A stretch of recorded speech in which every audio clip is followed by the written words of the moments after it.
Eskom Chief Executive Officer Brian Dames has announced his resignation from the electricity public utility company after serving just over 3 years at the company's helm.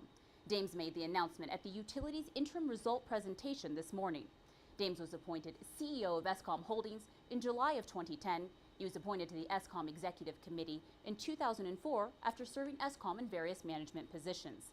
He joined the utility in 1987 as a graduate in training.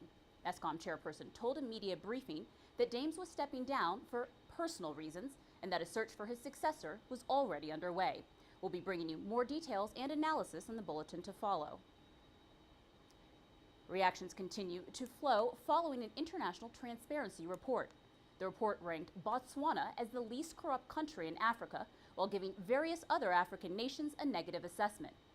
According to the latest global index of perceived official corruption by the watchdog Transparency International, Botswana is ranked 30th of 177 countries surveyed, followed by Cape Verde, Seychelles, Rwanda, and Mauritius. The corruption watchdog lists Senegal among the countries globally ranked as most improved. However, the report paints a negative picture of much of the continent, leading some observers to question the report's credibility. The report lists amongst the biggest decliners on the continent Gambia, Guinea-Bissau, Libya, Mali, Eritrea, Madagascar, the Republic of Congo, and surprisingly Mauritius. This despite the fact that the country remains amongst the least corrupt on the continent. The report also goes to list Somalia as the most corrupt country, not only on the continent, but globally.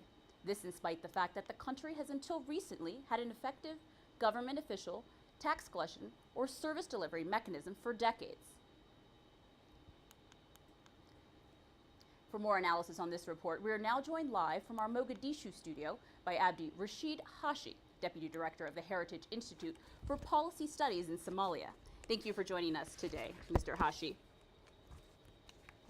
Mr. Hashi, do you think the ranking of Somalia as most corrupt is an unfair assessment, especially bearing in mind its political and governance situation? Well, I think what Transparency International does is to create awareness, and the ranking is good overall.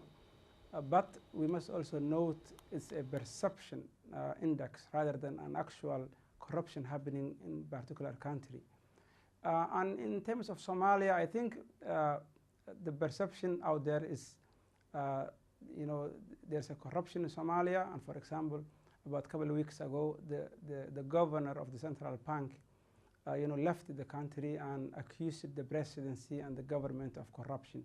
So when there are, media information and information like that out there in the media, there's no doubt that the perception that Somalia is a very corrupt country will linger on. And always it just depends who's perceiving. If you talk to the Somali government and the others who are trying to improve the situation here on the ground, I'm sure they have different perceptions about how bad things are, or how things are improving in Somalia now.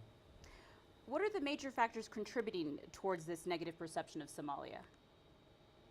Well, the ranking puts Denmark in the first and Somalia the worst. I don't think the Danish people are better than the Somali people. Denmark has institutions, and Somalia does not have institutions. There are no, functioning institutions, whether the central bank or the finance ministry or overall government systems and institutions.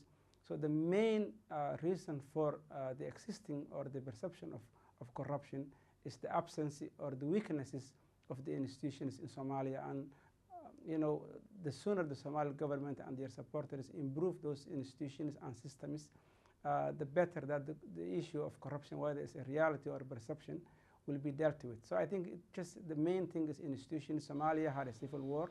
All the government institutions collapsed, and now the government and the Somalis are trying their best to pick up the pieces and to rebuild the country. Okay, thank you for joining us today. That's Abdi Rashid from the Heritage Institute for Policy Studies.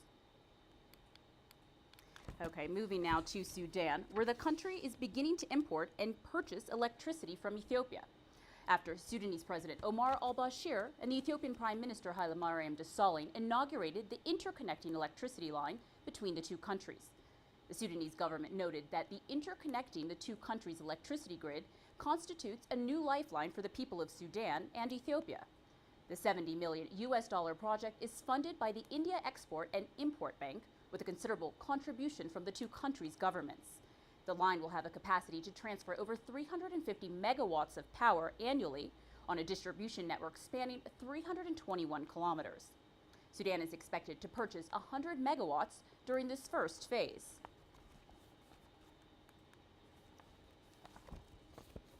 Let's take a look now at the markets to see what we've been tracking here for you at BizAfrica. We start the day today with the Nigerian All-Share Index, which is posting in the green at 0.09%. We move to the JSE, where it's posting today also in the green at 1.12%. The NSE is posting today in the red at 0.66%, and the EGX is starting the day in the green at 0.67%. That's all we have for now in business.